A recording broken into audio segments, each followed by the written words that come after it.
Couple things quickly before we get started. If you guys could please subscribe to the YouTube channel, we would sincerely appreciate that. We also have some social media profiles. You can find a link to those in the description of this video. If you guys could follow us there as well, we would appreciate that. All right, welcome to the Two Sons podcast, our last Wednesday morning show before lots and lots and lots of stuff changes. Yeah. And hopefully this will be the last time that I have to bundle up like I'm going on a ski trip to record a podcast. It's cold. Luke's crazy ass is wearing shorts right now. It's a socks and sandals type morning here in Tucson. It is 50 degrees A here in brisk Tucson. 50. Now, a lot of you probably are more familiar with real cold, but here in Tucson, this is how we handle the cold. We don't know how to handle it, to be honest. How are you, buddy? I'm doing pretty good. So you're talking about maybe the fact that you and Carly might be getting a Great Pyrenees? Yeah, it's a long story, but there's a little puppy. His name is Rip. He's like 100-pound big old male. Wow, a little 100-pound Great puppy. Pyrenees, but we need to have some more conversations about it. But right now, essentially, the dog is on a many-acre lot that is unfenced. I see. And is leaving and bothering neighbors. It sounds like as a you Great were familiar Pyrenees. with, yes. Do you know what else Great Pyrenees do? What? So yesterday I get home, Lola dug a huge hole. That's fine, dogs do that. I also found a bone hidden in our fireplace. So right now our entire house is just like walled off, right? So we have literally trash bags taped in front of our fireplace because we're ripping up the floors and there's just dust everywhere, right? Yes. So Lola had a bone and Elena left her a bone before she left to work, right? So then I get home and the cinders, like the volcanic rock, like cinder type material that's in the base of gas fireplaces are just everywhere in my living room. She had pushed her head through the barrier, the trash bag barrier, and then started digging that stuff out and then just left an entire bone there. As if that was like the most normal thing. It was basically her vault. This is where this is tucked around the corner. Entirely secure. Yeah. But yeah, so it may or may not be happening. We still have some conversations we need to have. So much is still up in the air right now. Just with the Halloween party this week. Yeah. Which on that note, you have 3 shifts left. Yes, I That's have insane. Today, which is my last patient day, and then 2 shifts after that, just to kind of, You're just doing charts on Thursday, Friday? Yeah. How about that, dude? Just doing messaging, going just over getting all your lab patients set up results. for future stuff. Yeah, but I will say there's been some sick patients lately, man. It's been entirely busy. I knew it was never going to be a good time to leave, right? You can never leave primary care and have it be a great time for you just to leave. Of course not. So many people, really depend on you, so it's really hard to give those cases away. Of course. It's really tough. So I'm trying to make sure everything's set up well for all my patients before I go. So. And you've built up a rapport with those people, Yeah. and they trust you, and it's hard to kind of go through that transition. Yeah. Now, I knew that would be the hardest part for you. I think Yeah. there's going to be so much good that comes from you getting into a job that you can truly clock out from, Right. In medical care. Right. But at the same time, I knew that this specific part would be hard for you because you're invested in it. It's been super tough. I'm saying goodbye to 1,500 patients. It's insane. Yeah. It's insane. It's And pretty wild. It's been a steady stream of goodbyes over the last couple of months. Yeah. The one thing that's going on new with me is we started that new partnership with AMP with Amazon, and we started it last night. And so essentially we were planning on waiting another couple of weeks before we started it, and then they launched it last night because they were looking to kind of speed up the growth a little bit. And so on the last minute phone call on Wednesday or on Monday, my producer's like, yeah, so we're doing AMP shows on Tuesday, Wednesday, and Thursday. I'm like, aren't we already doing live shows on Tuesday, Wednesday? And he's like, yeah, so here's the deal. After the early slate of games, you're going to go and do a live show for AMP. Unreal. And then after the night slate of shows, you're going to come do a live show on YouTube. And I'm just like, Just incredible amounts of basketball talk. Yeah, and it's just kind of stressful because it's like you're watching the game and you're doing the notes for the 7:30 show, and then you run and you do the 7:30 show, and then you have to run back and you've missed the first few minutes of the late game, and now you've got got to get Unreal. like, up to speed on the late game and then run over. It's just like, and I love it. Don't get me wrong. I'm not. Oh, I know you're a basketball but freak. at the same time, like it's definitely going to be an adjustment getting used to this Yeah. like double, and it's kind of like two different platforms too. So you're like trying to make sure that your listeners kind of understand where they're supposed to be to like find your stuff. Like it's a little stressful, but I do think the dust will settle and, and everything will be fine. I hope so. So today we're going to be covering Andor, episode 8, I believe. Episode 8. Yeah, episode 8. You did ask me to come prepared with a unpopular Star Wars take to start the show, which I'm glad you did, because I didn't think this Andor episode was overly event-filled. Not that we don't have things to talk about, but it's not like it's not nearly as event-filled as 2 episodes ago, for instance. I hear you. Not quite as exciting again. More development. Yeah, more development. A couple of like they spent a great deal of time just kind of setting the tone for this prison, which we'll get to all that. So for sure, my unpopular Star Wars take that I brought as at your request. Lots of people out there have been praising Andor, talking about it as different in a good way for Star Wars, and I agree. But I think that there's been this like movement to like push away from the Jedi Sith conflict. Okay. And I thoroughly disagree. I think it's fundamental to what makes Star Wars, the very clean boundaries of good versus evil, and the Force. And at the end of the day, it's the foundation of Star Wars. And like, you know, they have this new movie coming out that I texted you about yesterday. That's coming out that they're working on that's based after Rise of Skywalker. Right.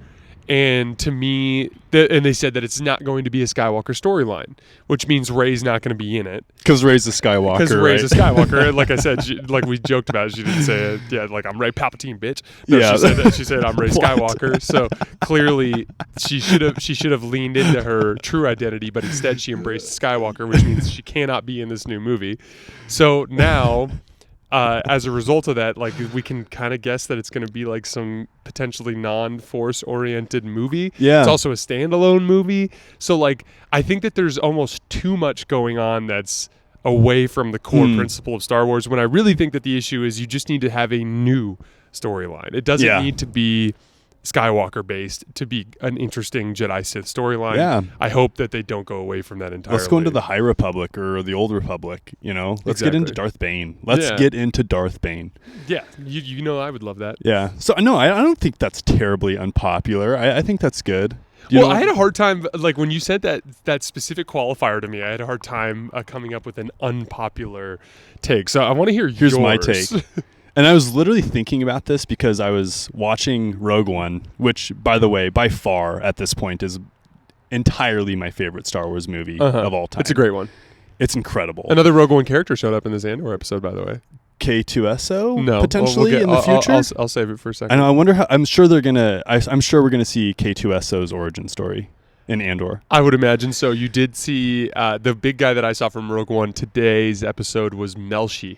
He was working at the table with Cassian, and Melshi is on the attack squad that goes to Scarif. I had entirely missed that. Yeah, Good work, my friend. Good work, my friend. We'll get into that. My unpopular take is BB-8 does almost entirely nothing for me as a Star Wars fan. That's so funny. You know what? I actually tend to agree with you. Yeah. There's so many amazing droids out there. K2SO, we were just talking about. Chopper is an amazing droid. R2-D2. Do you think it's too much of a ripoff of R2-D2 and that's why he's not entertaining? I think it's R2-D2 too. Yeah, I do. And then his style of droid just didn't make sense to me, like the rolling ball thing. Like, that's not very Star Wars-esque. It's not very Star Wars-esque, and it's also like super impractical, I think. It's super impractical. Now, granted, R2-D2 rolling around in the dunes of what is glamorous. Not meant for Tatooine. Not meant for Tatooine at all. But they could get away with it. But yeah, BB-8 does entirely nothing for me. I can see that. And also I thought like it almost felt like they just put together this droid and then hired a team of like comedians or comedic writers to sit in a room and be like, come up with 6 funny things that BB-8 could do. Right. Like, oh, lighter thumbs up. Yeah. You know, like there was like the thing that worked for R2D2 is like, and it works for K2SO2 and a lot of the droids in the Star Wars universe, is like their funniness is believable. Like right. it doesn't, like it's the funniness is more the droid's personality. Right. And they're kind of I mean? ornery. Yeah, exactly. They're kind of little a-holes. Like yeah. R2D2's not like a nice droid. He's kind of like, he's like, screw you guys, I have a mission to do. Like, right. You know, like it's very, yeah, I that's an interesting take. Yeah. I tend to agree with you. That's my take.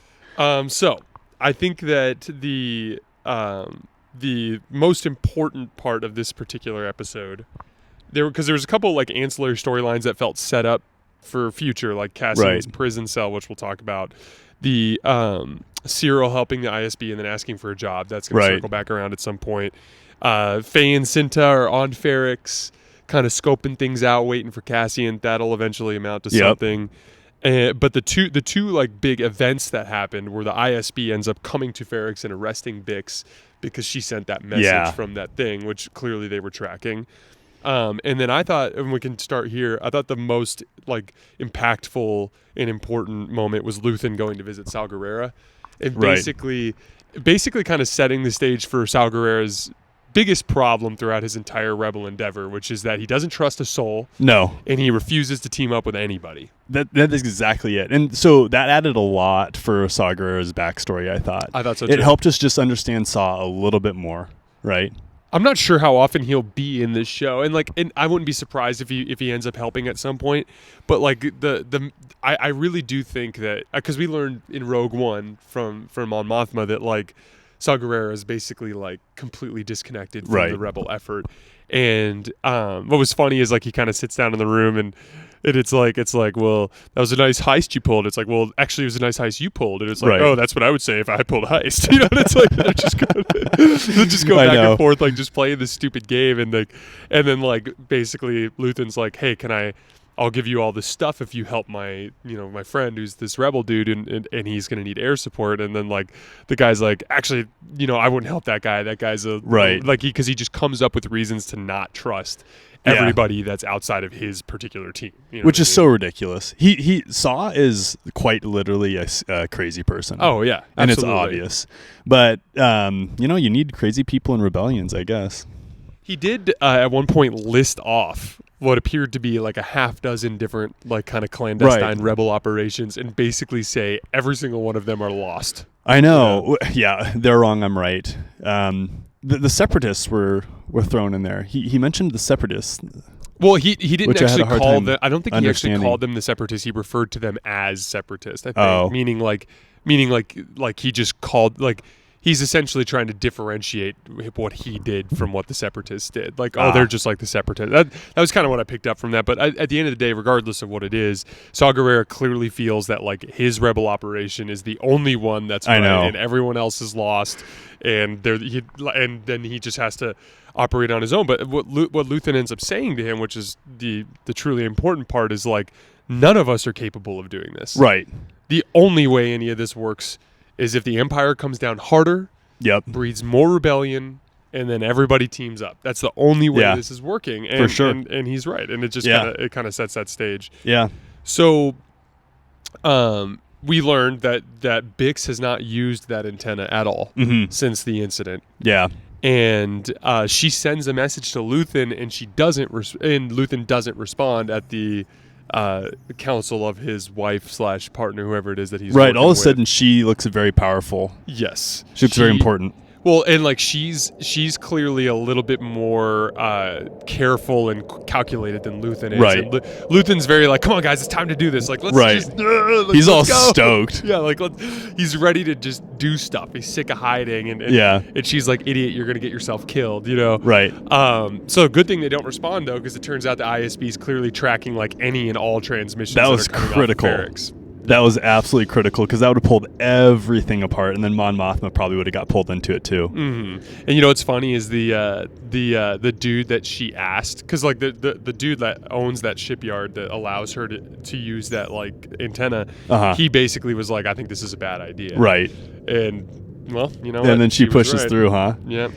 What do you think about the cell that Cassian is in? You kind of mentioned that. We're going to talk about.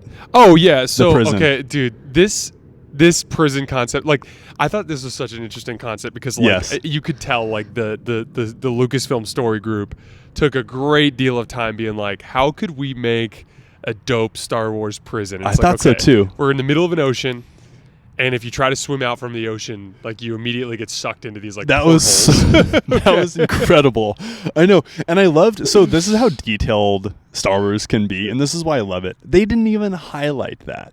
Like, you know, an active brain would have to be watching that, like you or I, who's pretty analytical, I'd say, and then we'd think to ourselves, this is my thought process at least, there's gaping holes there's sucking down water, right? What's the advantage for that? Well, number one, no one can swim past those. Number two, I wonder if that's like a power generator source. We saw like a gaping hole that's in Scarif in Rogue One, and their entire building is like built over one, and all this water's like just funneling down. Oh, I don't even remember it. that on Scarif. Yeah, interesting. And I wonder if that, so number one, it's a deterrent, of course, but I wonder if it could also be used as like a power generator. That was my original thought. So, like, have you ever seen Oblivion with Tom Cruise? No. It's such a great sci-fi movie. But, like, basically an artificial intelligence, they call it the Tet, but it's basically like a giant, like, triangle prism thing that shows up, blows up the moon, and then slowly basically takes over Earth to steal their resources. And the main resource that he's after, that the artificial intelligence is after, is seawater. So they drop these like massive machines down into the ocean, and it's just sucking in the seawater basically, and using it to power their generators or whatever. And that was my original thought. But then, like, after I kind of got the concept of it, I'm like, oh, I get this. Like, literally, this is just like you can't swim off. So they made them take their shoes off in the ship before they ever got there. Then they demonstrate basically that, like, it's basically like the floor is lava. Essentially, that would suck so bad, dude. So there's one part. So I always talk about times when I get sucked out of the Star Wars universe, right? Snowboarding boots are very distracting. I'm 90% sure that those are just like store-bought snowboarding boots rebranded as Imperial boots. Yeah, it looks like they took snowboard boots and then like pulled the clasps off, and then like did some like paint or something like that. Yeah, those are like, I bet you could buy those bad boys like somewhere. Dude, I totally thought the same thing. I was like, these are snowboard boots. But yeah, like, it's such an interesting concept because then essentially, like, the only safe spot is their cell. Yeah, at any given moment they can be charged. They use it for like, and then it's like in your. So what do you think they were building in their cells? I thought. In their little, like, little factory rooms. My guess was either shield generator or hyperdrives. What did you think? Dude, I don't know. I didn't even get that deep just because I wasn't recognizing any of the pieces that they were putting together. I didn't obviously recognize any of it, but it just kind of like, if we remember, shield generators typically in Star Wars have had like a cyclical row of basically like disc-shaped type of things. Right. And then hyperdrive is probably less likely, but like that, my first guess was shield generator. But like, my guess is they're building parts for the Imperial Navy essentially, or something along. Yeah, that's lines. What I think. And then if you're the slowest group, you just get shocked every single day. Oh my gosh, I know.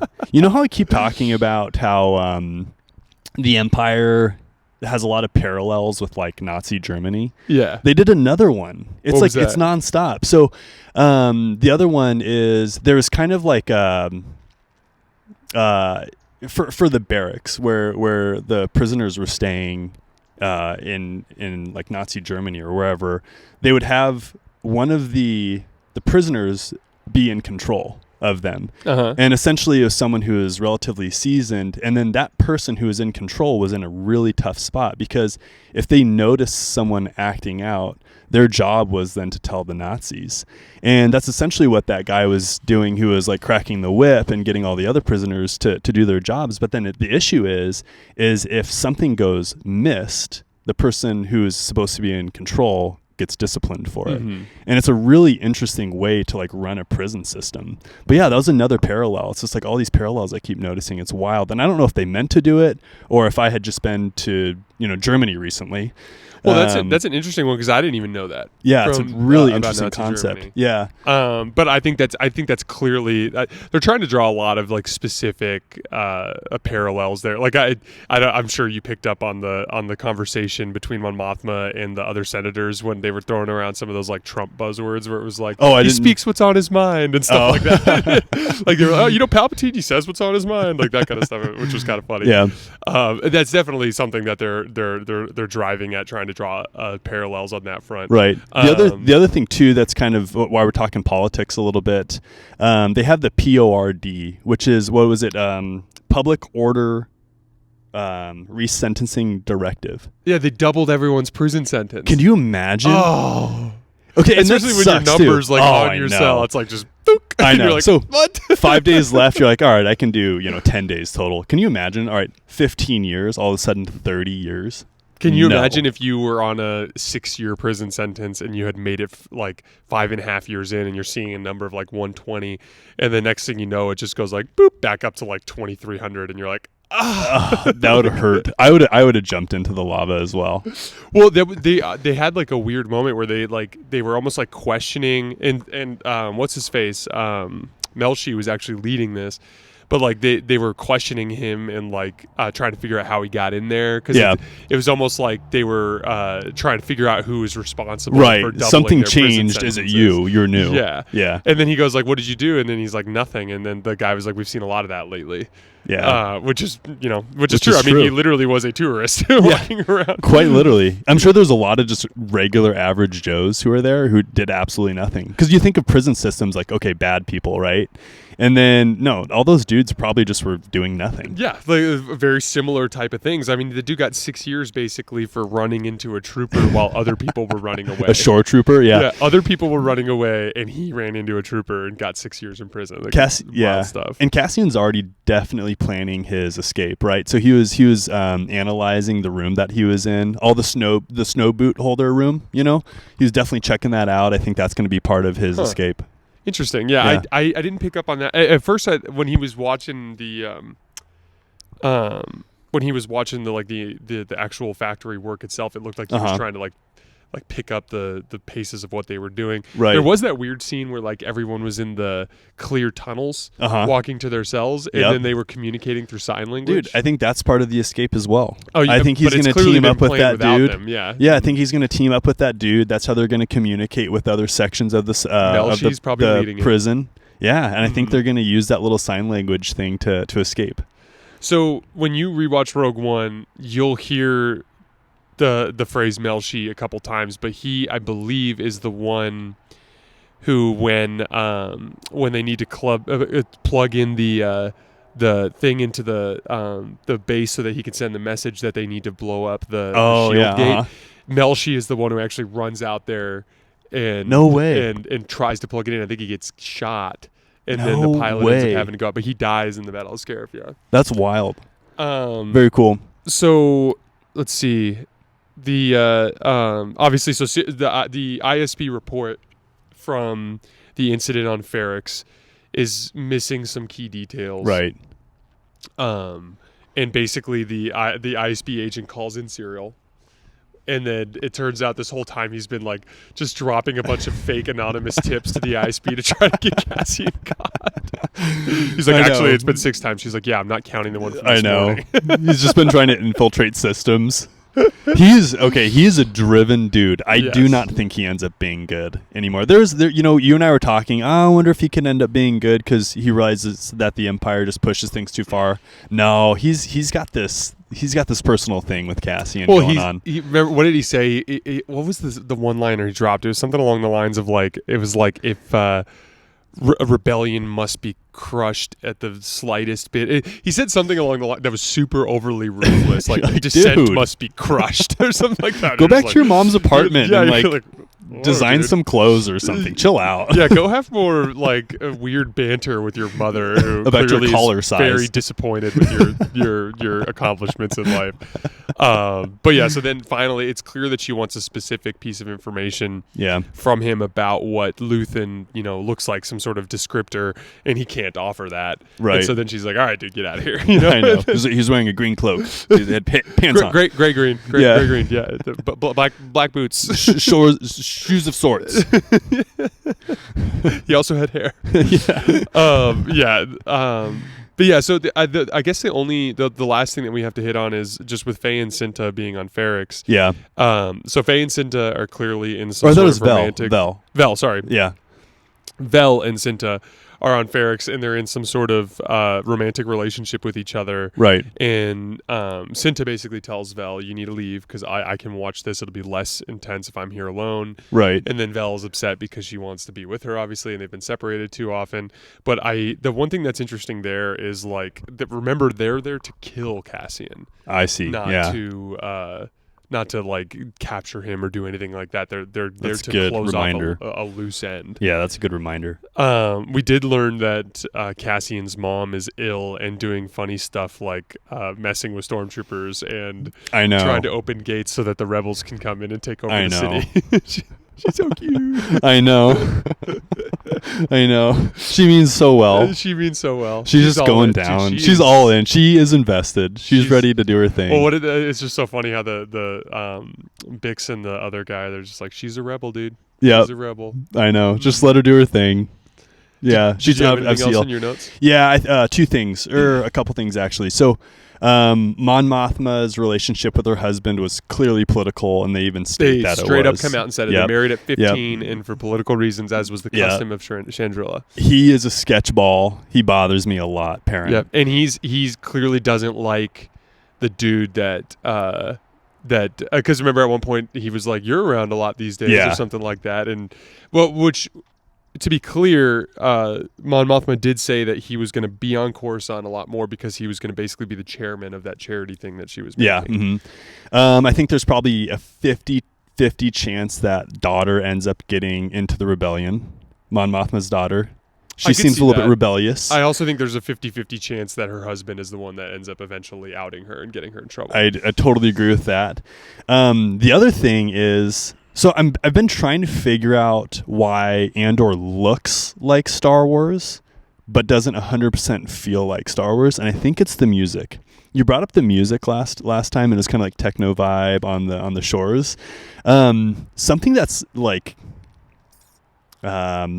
something that's in the heart of Star Wars is the type of music that's played in it. For example, in Rogue One, there's an amazing scene where the Hammerhead Corvette launches itself into the side of that Star Destroyer. Excellent scene. And then, it's the best. And then that Star Destroyer gets pushed into the other one and essentially like cleaves the other Star Destroyer in half. It almost like beheads the other Star Destroyer. It's super cool. And there's like almost this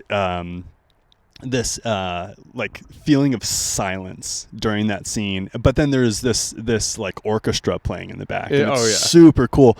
Andor doesn't have any of that. It's all very modern, like techno space. Did Mandalorian have type music orchestra? Or did Mandalorian follow similar? I'm trying to remember with the they had like more powerful. They had like Western vibe music. Remember that? Kind of. With like whistling, like the Mandalorian like whistle It did have some, Mandalorian did have some definite Western vibes. And then they had like a lot of like actual like vocal singing in Mandalorian. Yeah. Dude, your memory is impeccable with this kind of stuff. Well, no, it's just like the music like is so important when it comes to stuff like this. And I think that's what I finally figured out is like, okay, I'm loving Andor.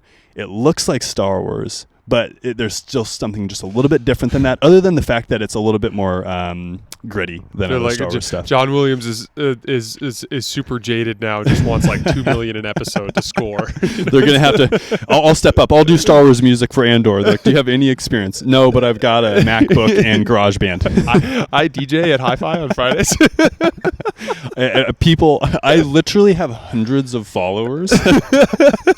No, and then the last thing too is I'm pretty sure that there's a Sith holocron in Luthen's shop.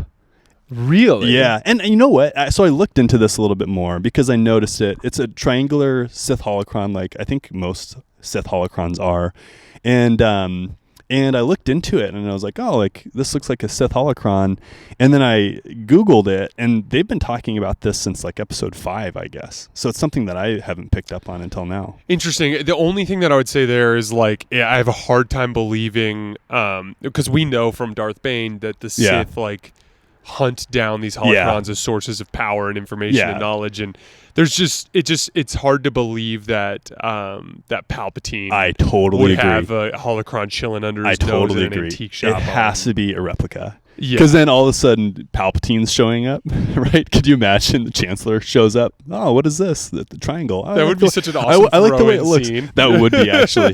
Luthen, where'd you get this? And Luthen's just entirely unaware of what he was holding. He's like, I did feel a little angry when I was holding this. It's just like Darth and Datu and the pathway to essence transfer, just like underneath Luthen's nose. Just always on Coruscant. Little deep Star Wars. So those were the last things that I thought. The music one's interesting. I'm just so unaware of that kind of stuff because literally, like the one time I remember noticing the music was the beach club vibe, Yeah. you know. Yeah. But I overall, I'm loving it. It's still, I think it's still adding a lot to Star Wars for us. It's cool even to get like the insights into characters that are lesser known. Saw being one of them. I think things are going to heat up pretty quickly here in the next 4 episodes. I think so there's just too. not a lot of time left. Yeah, I think so too. All right, guys, that is all we have for today. Keep an eye on the feeds. We also have an episode on the House of the Dragon finale coming out soon. As always, we appreciate your guys' support, and we will see you next time. Thanks a lot.